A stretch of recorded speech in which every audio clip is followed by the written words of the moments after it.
નમસ્કાર. જીન્સમાં પાલવ લાવશો ક્યાંથી? શાળામાં ટીચરે માનો પાલવ વિષય ઉપર નિબંધ લખવાનું કહ્યું. એક વિદ્યાર્થીએ માના પાલવ ઉપર એવું અદ્ભુત લખ્યું કે આ સાંભળીને તમે ગદગદિત થઈ જશો.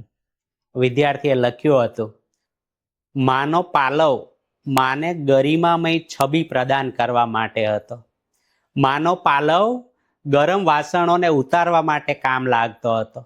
માનો પાલવ બાળકોના પરસેવા અને આંસુ લૂછવા તેમજ બાળકના ગંદા કાન મોઢું લૂછવા માટે કામ આવતો હતો. બાળકોને જમ્યા પછી માના પાલવથી મોઢું લૂછવામાં અનેરો આનંદ આવતો હતો.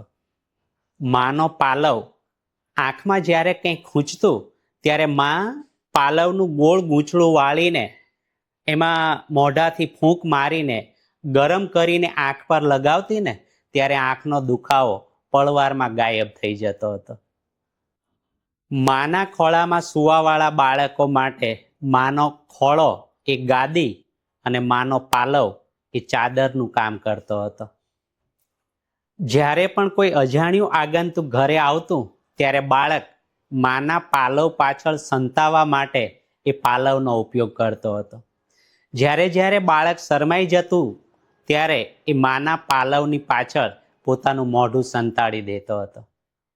જ્યારે બાળકને બહાર જવું હોય ત્યારે માનો પાલવ પકડી લેતો અને માનો પાલવ જ એનો રાહબર બની જતું હતું.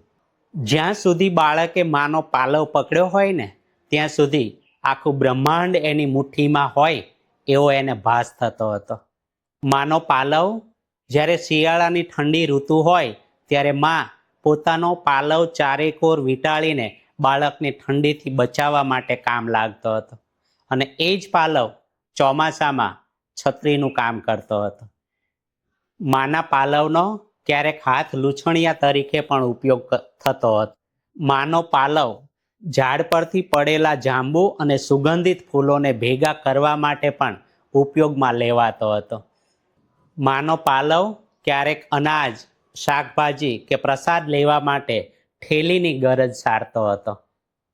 ક્યારેક કોઈક વસ્તુ ખોવાઈ જવાનો ડર હોય ત્યારે માના પાલવને છેડે ગાંઠ બાંધીને નિશ્ચિત થઈ જતા કે વસ્તુ જલ્દીથી મળી જશે અને મળી પણ જતી હતી. માનો પાલવ એ હાલતી ચાલતી બેંક કે તિજોરી હતી અને ક્યારેક બાળકનું નસીબ સારું હોય તો માના પાલવને છેડે બાંધેલા ગાંઠમાંથી ક્યારેક રૂપિયા પણ મળી જતા.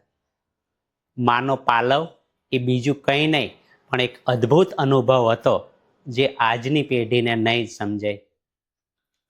હવે જીન્સ પહેરવાવાળી મોમ પાલવ લાવશે ક્યાંથી?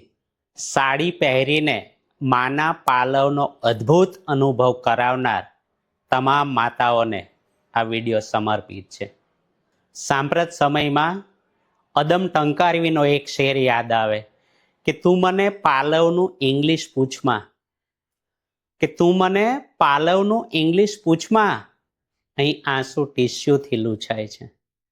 મિત્રો, અહીં જીન્સ પહેરવાનો કોઈ વિરોધ નથી, માત્ર માના પાલવની ગૌરવગાથા વર્ણવવાનો હેતુ માત્ર છે. આગલી પેઢીએ તો આ માના પાલવનો અદ્ભુત અનુભવ કર્યો હશે એવા મિત્રોને પણ આ વિડીયો સમર્પિત કરું છું.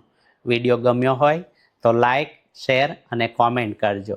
અસ્તુ, ધન્યવાદ.